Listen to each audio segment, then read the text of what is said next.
За баярлалаа. Энэ өнөөдрийн асуудлыг зөвлөж оруулж ирсэн бас Ардчлал намайнд баярлж байна.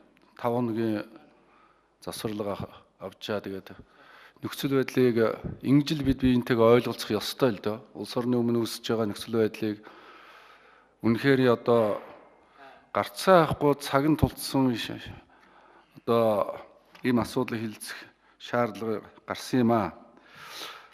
Хөгжлийн банкны асуудал өөрөө сая манай нөхдөөд хэллээ өөрөө бас амаргүй л дээ.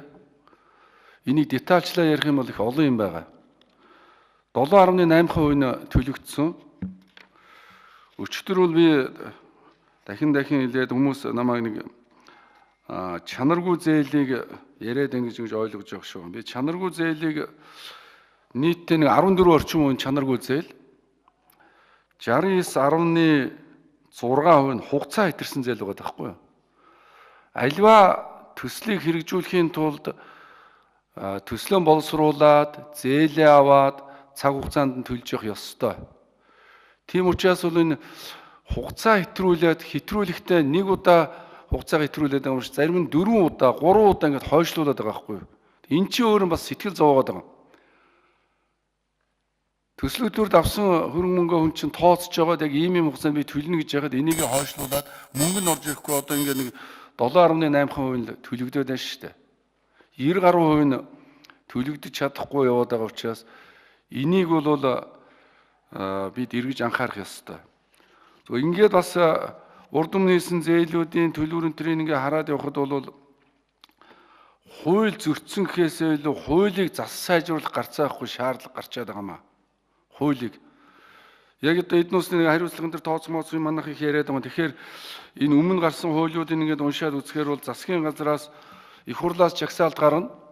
Засгийн газар зээлийг бас баталгаа гаргаж өгнө гэдэг ингээд явчихад байгаа байхгүй. Тэгэхээр энэ дээр бол бид эргэж ярих юмнууд нэлээд байгаад байгаа. Тэгэхээр одоо өнөөдөр бол бид энэ гишүүдээс бас чухал саналууд гарч ирж байна. Эдийн засгийн байнгын хоорогоор хилцэхэд тодорхой орж исэн тогтоолуудаар тодорхой өөрчлөлт орох хандлага байх шиг байна. Ялангуяа шалгалтын үр дүнтэй, аудиттай холбоотой асуудал дээр. Тийм учраас бол өнөөдрийн энэ хэлж байгаа санал хураалтанд гишүүдийн хэлж байгаа энэ асуудлууд дээр бол эдийн засгийн байнгын хорооны дараагийн одоо өнөөдөр хэлц хэсгийн шийдчих юм бол анхны хэлцүүлгээр бас яригдах нэлээ зүйлүүд байна уу гэж бодож байгаа. Тэгэхээр бол сая гишүүч хэлж байна яг одоогийнхоо төвшинг яг маш сайн гаргаж ирмээр байна энэ хөгжлийн банкныхаа. Гаргаж ирсэн байгаад байгаа юм л да. Надд бол материал байгаа. Энэ гишүүдэд бол над энэ өгсөн энэ материалыг тараагаад өчгмөр юм байна. Энэ өнгөөр нь яатсан яг одоо нөхцөл байдал нь ямар байгаа? Цаашдаа яг одоо юу хийх гэж байгаа? Ямар зүйлэн дээр алдсан онсон юм байгаа?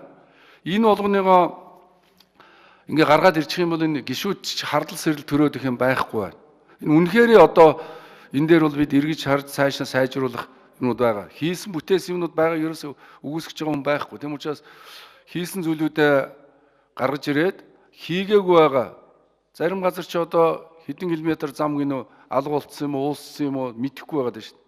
Гэхдээ энэ чинь засгийн газар чинь 5-6 сар ажиллаж байгаа юм бол тэрнийг говьалтай замыг хилээд өгөөч дээ. Одоо энэ богино хугацаанд уцтаа тэр яамдынхаа сайдн тэрээс асуугаад энэ зам чинь баригдсан баригдаангүйд хилээд өгчихгүй болохоор чинь хүмүүсийн бүр сэтгэл өвдөхөр юм 30 хэдэн тэрбум төгрөгийг ерөөсөө юу ч болоогүй юм шиг ингээд хариулж чадахгүй байгаад энэ чи өөрөөснөө болохгүй ч жожсон сайд тэр зам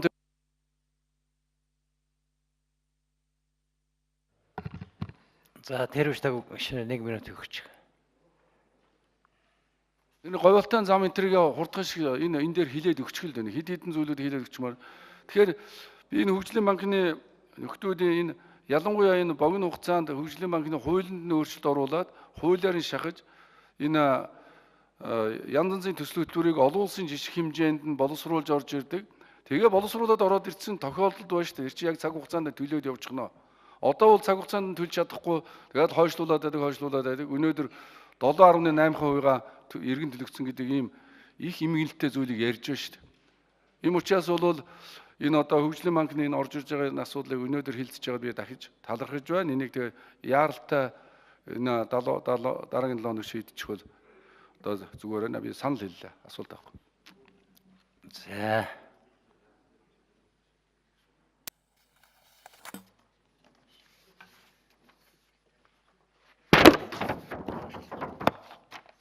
жаахан хүлээж байгаагаар би зурштай танилцуулж.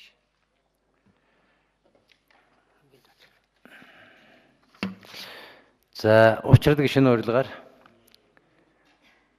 оюуны элч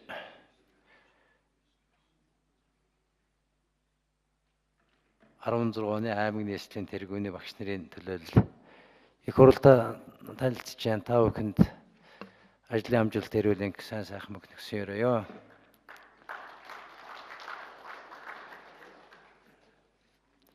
За тэр үш тав гишүүн бараг саналаа хэлчихлээ. За гарамжаа гишүүн асуулт асууя.